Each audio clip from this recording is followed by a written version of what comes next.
Let the bullshit begin, people. The Speaker of the House was on CNN today talking to Jake Tapper about Matt Gaetz and his investigation with the House Ethics Committee.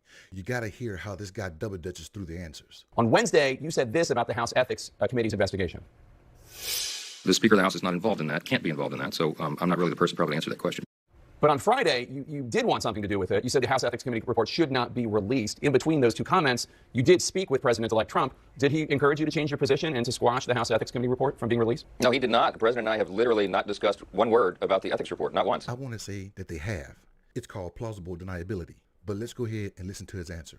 This is what I'll tell you about that. What I said is entirely consistent. The Speaker of the House is not involved in ethics committee work, can't be, shouldn't be. What I have said with regard to the report is that it should not come out. And why? Because Matt Gaetz resigned from Congress. He is no longer a member. There's a very important protocol and tradition and rule that we maintain that the House Ethics Committee's jurisdiction does not extend to non-members of Congress. And that's true. He's absolutely 100% correct.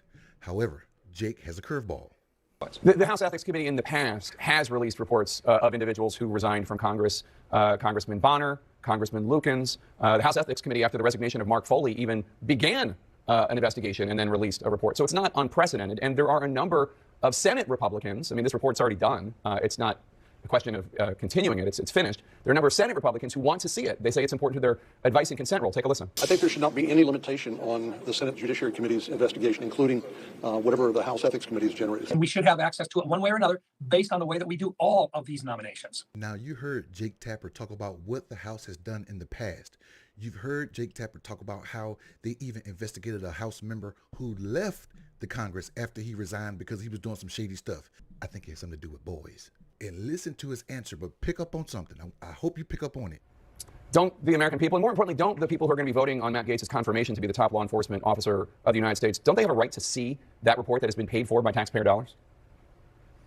Two important points here, Jake. Number one, my understanding is that the report is not finished. It's in a rough draft form. I wasn't the Speaker at that time. I'm the Speaker now. The Speaker does not have the authority to stop the release of a report by the Ethics Committee, but I've just simply said what I believe is an obvious point, that we don't want to go down that road. I hope you caught it. He said two things. Number one, he said, hey, he called the investigation in a rough draft form, which means it wasn't completed. Jake Tapper said, hey, it's done. Remember when he said it? He said, look, he said the House committee has already done this investigation and the report is done.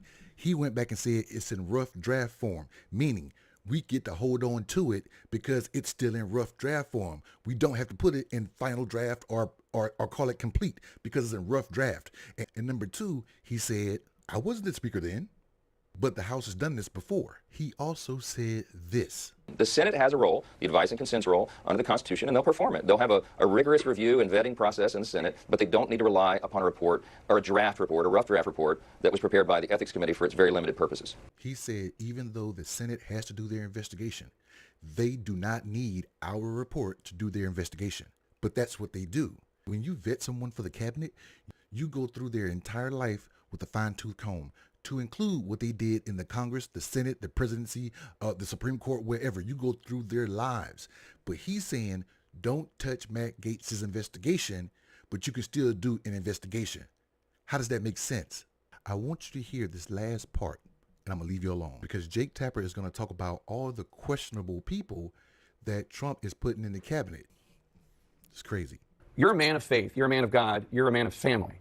With some of these nominees, Gaetz, Hegseth, RFK Jr., I wonder, does it matter anymore for Republicans to think of leaders as people who are moral in their personal lives? Is that still important to the Republican Party?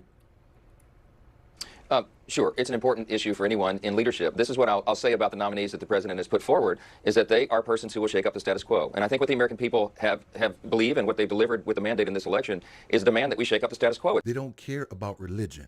They don't care about morals. They don't care about family. All they care about is power, which is why they don't want to touch Matt Gaetz, because when he gets to the Senate, they're going to just let him breeze through and he's going to be the attorney general. And they don't want Matt Gaetz as the attorney general going after them. So they're going to let this man slide through, despite the fact that he allegedly slept with a 17-year-old, despite the fact that he trafficked women back and forth across the country with his buddy who is in jail for it right now. They don't care about that. All they care about is power. And the American people, quote unquote, gave them a mandate to hire these people. So you can commit murder. You can commit SA. You can commit any crime that you want. As long as you got the people backing you, they will let you do what you want to do. Name one lie I just told. What do you think?